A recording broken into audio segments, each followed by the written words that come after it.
दोस्तों, शायरी की दुनिया में एक ऐसा सितारा भी है जिसे आप दिल खैराबादी के नाम से जानते हैं। हमारे साथ इस वक्त मौजूद हैं, आइए उनसे बातचीत करते हैं। दिल खैराबादी साहब बहुत चाहने वाले हैं पूरी दुनिया में आपके, हमें फ़ोन करते हैं, आपका नंबर भी मांगते हैं, आपकी शायरी को भी पसंद करते हैं। सबसे पहले ये जानना चाहते हैं कब आपने मुशायरों की दुनिया में कदम रखा? मुशायरे की दुनिया में तकरीबन 1998 में आपने शुरू किया। शायरी कहते हैं कि अगर किसी का दिल टूटता है तब वो उधर आता है, या किसी को मोहब्बत हो जाती है।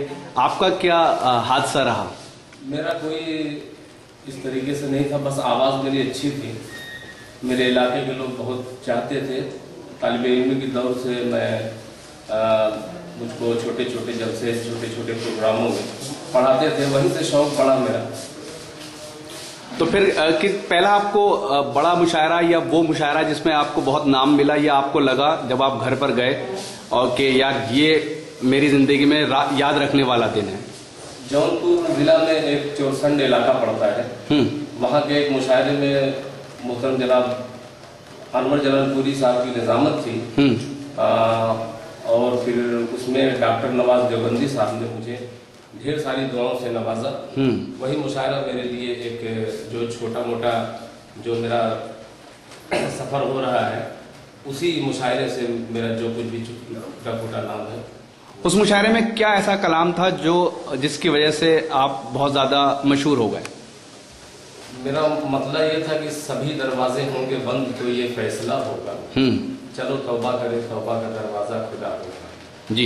इस मतले से डॉक्टर अनवर जलालपुरी साहब ने तकरीबन 5 मिनट तक तकरीर की, और उनकी तकरीर और डॉक्टर नवाज देवबंदी साहब का नवाज देना वो मेरे लिए बाइसे सनद बना। और आज अल्लाह का शुक्र है तमाम असातिज़ा ने मुझे अपनी ढेर सारी दुआओं से नवाजा। मैं बहुत बहुत उनका तहे दिल से शुक्रगुजार। जिस तरह की आप शायरी करते हैं वो खास तौर पे एक तबके को लुभाती है, अगर मैं ये कहूँ, या फिर कुछ अशार ऐसे हैं जो सबको लुभाते हैं, जैसे माँ के ऊपर आपने कहा कि वो क्या शेर है आपका माँ के ऊपर? मेरा मतलब है कि माँ नहीं तो दिरहमो दीनार सब बेकार है, लौटा परदेश से घर माँ बहुत बीमार है। जी जी। तो जिस तरह की आप शायरी करते हैं तो आप मानते हैं कि एक खास तबके, एक खास वर्ग तक आप पहुंचने की ज्यादा कोशिश करते हैं? जी, असल बात इस वक्त जो है ज़्यादातर जलसों में मेरा भी जाना होता है जी।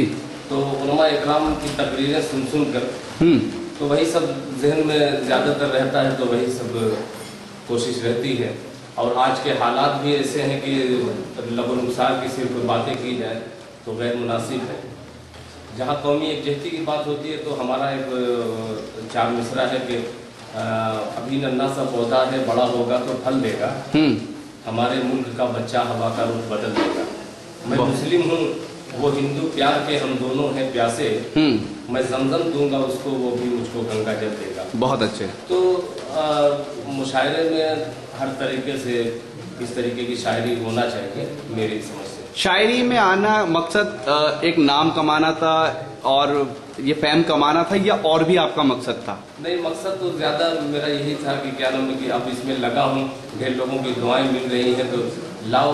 मेरे वालिदैन भी बहुत खुश रहा करते थे, वो तो दुनिया से गुजर गए, अल्लाह ताला उनकी मग़फ़िरत फरमाए। वो बहुत खुश होते थे। मेरी माँ मुझे बहुत चाहती थी। तो जब आपने शुरुआत की होगी तो आपके घर में जो आपके पेरेंट्स थे उनका सपोर्ट मिला आपको? जी, बहुत सारा सपोर्ट मिला, और तमाम के इलाके वाले मुझे बहुत बहुत बहुत सराहते हैं, आज भी अल्लाह का शुक्र है। आजकल शायरों से बात करो तो कहते हैं हमारा कोई उस्ताद नहीं है।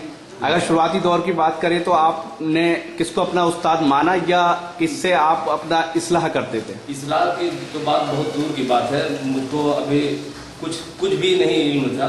मेरे उस्ताद, उनका भी इंतकाल हो गया, मुश्ताक शहदाई खैराबाद के थे, मैं उन्हीं का कलाम पढ़ता था। अच्छा जी। ये 2002 से जो कुछ भी मेरे उस्ताद से मैंने लिया, सीखा। फिर उनका इंतकाल हो जाने के बाद फिर मेरे एक दोस्त, मेरे ही हम उम्र हैं, मेरे बहुत अच्छे दोस्त हैं अब्दुल अली मंसारी, तो उनसे कुछ टूटा फूटा कहते कहते आज भी कोई ऐसा नहीं है कि मैं बहुत बड़ा शायर हूँ, बस टूटे फूटे लफ्ज़ों को जोड़ता हूँ, वो मेरी इस्लाह कर देते हैं। Presented by Rocky Talk Media, www.rockytalkmedia.com.